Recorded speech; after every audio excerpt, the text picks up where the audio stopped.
So I'd be lying if I said I wasn't feeling just a little bit of pressure from winter being so close.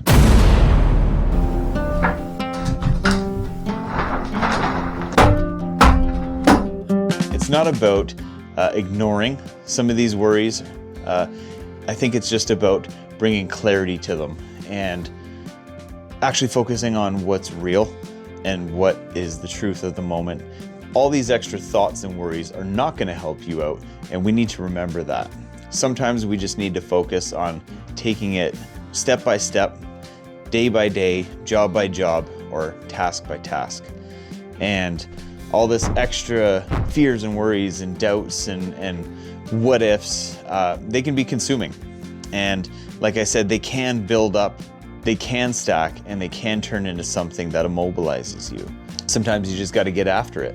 You don't know if the weather's going to turn today or 2 weeks from now or a month from now. And you are going to be much more serving to yourself if you just focus on the task at hand and keep a positive mindset. And trust me, you are going to get work done a lot more efficiently. I've been on the other side of this, and I've worked with all these stresses and these fears, and it was not serving at all. So I'm going to get back at it.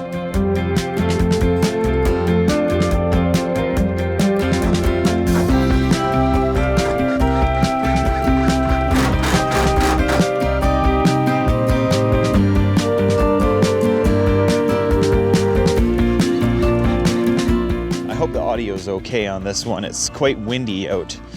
The weather is turning kind of fast, but I'm hoping everything will be fine. But I'm going to give you a quick update on the chickens and what we're doing here. So right now they are in their last paddock before moving to the winter housing. They're done out in the field, and this grass will be able to rest until next summer. And I'm very happy with how it went. It is a lot more quiet with no meat birds, but it is a calmer time with just the geese and the laying hens, and kind of shifting into a new period in time of the year. We actually did get snow one day, and it lasted for about 24 hours. So I gave a bunch of straw to these girls. And with that and some wind blocks, they're fine. It hasn't dropped below freezing too much, and just with a little bit of straw and only for one night, they're fine. We're still getting lots of eggs this time of year.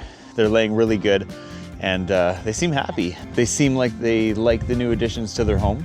I am gonna miss the pasture moves and, you know, watching what happens to the grass as the paddocks move, and you know, as the ground heals. It's a fun time. So it's a little sad seeing that part of the season go, but moving on to another season with a little bit more, you know, creativity and relaxation in the house, and so that's good too. We're just focusing on one step at a time. And I would say already this thing is starting to look pretty cool.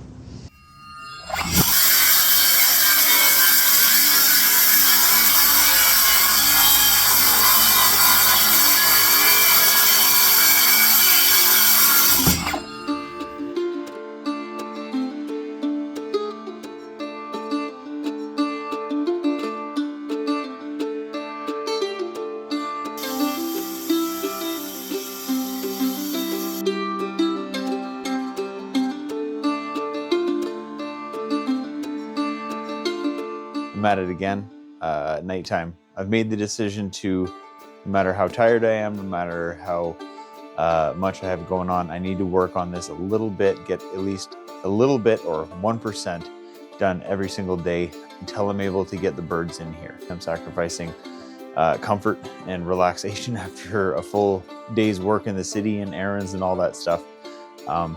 But as I've been working, I've just been thinking about the concept of hustling and grinding, and how lots of people just broad stroke it being toxic or bad. I think that there's a time and place for everything. And I'd like to distinguish the difference between toxic hustling and grinding and using leverage and momentum when you have it.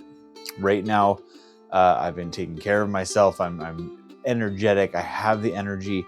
I'm waking up without my alarm because I'm just full of energy right now, and really enthusiastic about everything that I'm doing with YouTube and at home and with my family and with the dogs, and everything's just really great. So there's a goal that needs to happen, and these chickens need to get in here before it gets too cold. You know, it's Saskatchewan. It gets extremely cold, and sometimes it can happen like that. It's really crazy sometimes, the weather. So we need to use this momentum to get it going. And there's a time and place for it. And right now we have leverage, so we need to use it. And that's a heck of a lot different than toxic whatever. This weekend, the goal is to get them in here. And you're gonna see the difference between what it was. Usually I just wait till the weekend and finish all my construction on the weekend. You're gonna see in the next step of this what it's gonna look like when I would have started this on Friday. So I look forward to seeing that as well, actually, and see how far I can actually get. It's only the second day in and I'm already ahead. And sometimes these little bursts of energy and these little bursts of even small windows of focused work, because it is, you know, it's such a small window, you are extra focused when you do it. So you end up getting a heck of a lot more done. It's that 1% rule that I like to talk about, and we're going to see what that 1% gets us. So anyways, I'm done working for the night. I'm going to go spend a little bit of time with my family before the kids go to bed. So we'll see you later.